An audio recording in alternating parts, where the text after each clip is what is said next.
Indian സിനിമയിലെ മറ്റ് ഇൻഡസ്ട്രികളെ അപേക്ഷിച്ച് മലയാള സിനിമ താരതമ്യേന ചെറുതാണ്. ഇവിടെ ഇറങ്ങുന്ന കണ്ടന്റുകളുടെ സ്വീകാര്യതയോ അവയുടെ ഗുണമേന്മയോ ഇതിനെ ബാധിക്കാറില്ല എന്നതും വാസ്തവമാണ്. എങ്കിലും കോടിക്കണക്കുകളും കളക്ഷൻ റിപ്പോർട്ടുകളും കേരളത്തെയും കാര്യമായി സ്വാധീനിച്ചിട്ടുണ്ടെന്ന് സമീപകാലത്തെ മാർക്കറ്റിംഗ് രീതികൾ കണ്ടാൽ നമുക്ക് മനസ്സിലാകും. 100 കോടി 200 കോടി ക്ലബ്ബുകളുടെ ആധിക്യം മലയാള സിനിമയിലും പടർന്നു കഴിഞ്ഞു. ഇത്തരം ഘട്ടത്തിലാണ് മലയാളത്തിൽ ഏറ്റവും കൂടുതൽ കളക്ഷൻ നേടിയ ചിത്രങ്ങളും അതിലെ നായകന്മാരും ആരൊക്കെയെന്ന ചോദ്യം ഉയർന്നത്. പൊതുവെ കളക്ഷനിൽ ഒരു പരിധിക്കപ്പുറം സാധ്യതകളില്ലാതിരുന്ന മലയാള സിനിമ പുതിയ ഉയരങ്ങൾ താണ്ടിയ വർഷമാണ് 2023. മലയാള സിനിമയുടെ ചരിത്രത്തിലെ ഏറ്റവും വലിയ കളക്ഷൻ നേടിയ ചിത്രമാണ് 2018 എന്ന് ഇതുവരെയുള്ള കണക്കുകൾ വ്യക്തമാക്കുന്നു.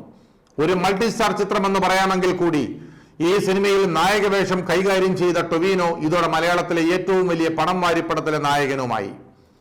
ഇക്കുറി ഏറ്റവും പ്രധാന കാര്യം എന്തെന്നാൽ കാലങ്ങളായി ബോക്സ് ഓഫീസ് രാജാവ് എന്ന പട്ടം കൈയടക്കി വെച്ചിരുന്ന സൂപ്പർ സ്റ്റാർ മോഹൻലാലിന്റെ സ്ഥാനചലനമാണ്.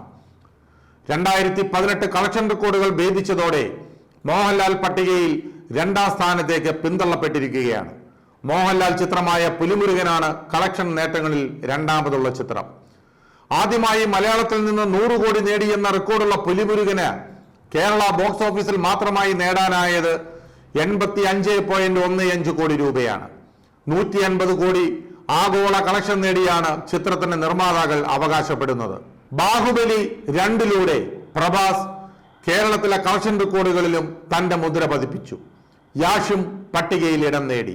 ചരിത്രമായി മാറിയ യാഷിന്റെ KGF 2 68.5 കോടി രൂപയാണ് കേരള ബോക്സ് ഓഫീസിൽ നിന്ന് മാത്രമായി നേടിയത്.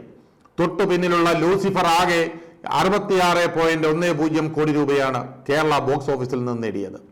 6ാമതുള്ള ദളപതി വിജയുടെ ലിയോ നേടിയത് 60.5 കോടി രൂപയാണ്. രജനീകാന്തിന്റെ ജയിലർ 57.70 കോടി രൂപയും നേടി.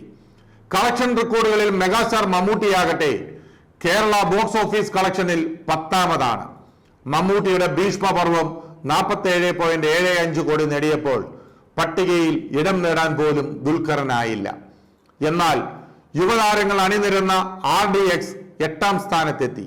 നേര് എന്ന സൂപ്പർ ഹിറ്റ് ചിത്രത്തിലൂടെ മോഹൻലാൽ ബോക്സ് ഓഫീസിൽ തന്റെ അതീശത്വം ഊട്ടുറപ്പിക്കുന്ന കാഴ്ചയും കഴിഞ്ഞ വർഷം നമ്മൾ കാണാനിടയായി.